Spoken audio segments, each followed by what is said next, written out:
I have a story about some people that, had they been as good accounters as you all are, there would be no story.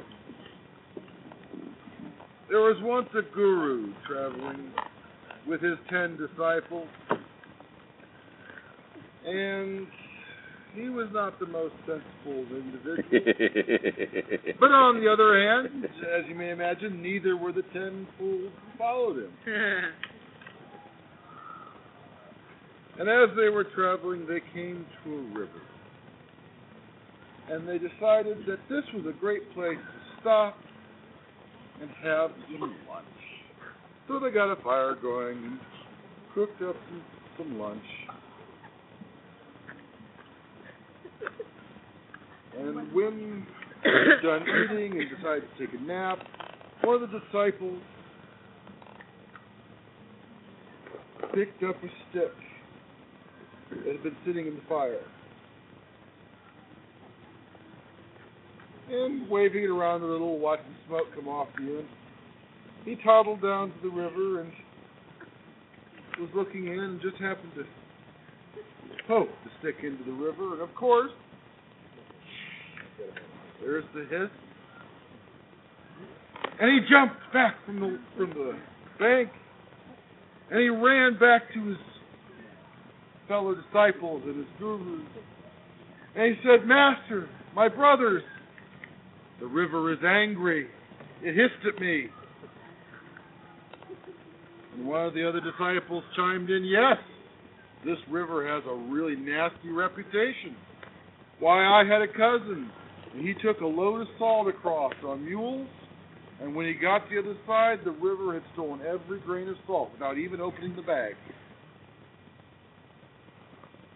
And all the disciples nodded to one another, and the guru nodded to them all. "Yes, we will wait. We will wait here until tomorrow morning, and hopefully the river will have settled and will be less angry, and then we will cross it." And that is what they did. The next morning, the disciple who started this all got up, he went down to the river bank, and there was his stick sitting beside the bank. On the bank, I'm sorry. He poked into the water, and lo and behold, nothing happened. He crept back up to the camp, and he said, "Brothers, Master, the river is sleeping. We can go now." So they loaded up what few possessions they had on their backs,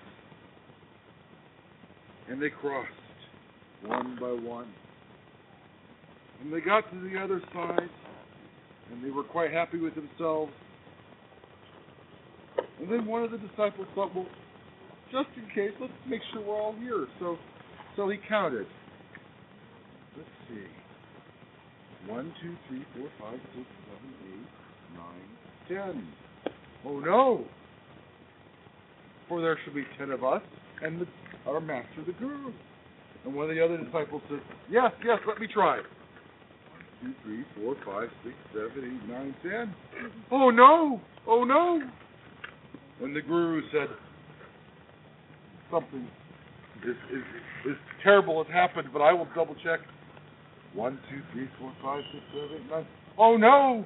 There should be 11 of us, but there are only 10. The river has stolen one of our brothers. Oh, terrible river! Cruel river! They went down to the bank, and they were shouting and tearing their hair and raising a ruckus. Now, coming their way came a traveler, and he looked askance at them, and he said, what's the problem? Oh, the river has taken our brother. Oh, really? Yes, there should be 11 of us, and we're only counting 10. And they looked at them. Thought for a moment. He says, I think I can solve the problem. I think I can get you your brother back. Oh, really? We'd be so forever grateful. He said, it's just going to take a few steps on your part and, of course, all the money you can get. So they unloaded their wallet out of any money or approximation thereof that they had. And then the stranger said to them, go to that field over there and collect cow patties, one apiece. Great big ones. Make sure they're still soft. And bring them to the bank of the river. And this they did. He said, now each of you stand there and set a cow patty in front of you. Now kneel and place your face in the cow patty. This they did. Now stand back and count the nose prints. And this they did. 1, 2, 3, 4, 5, 6, 7, 8, 9, 10, 11. We are blessed. Our brothers returned to us. And all went away happy. We're talking about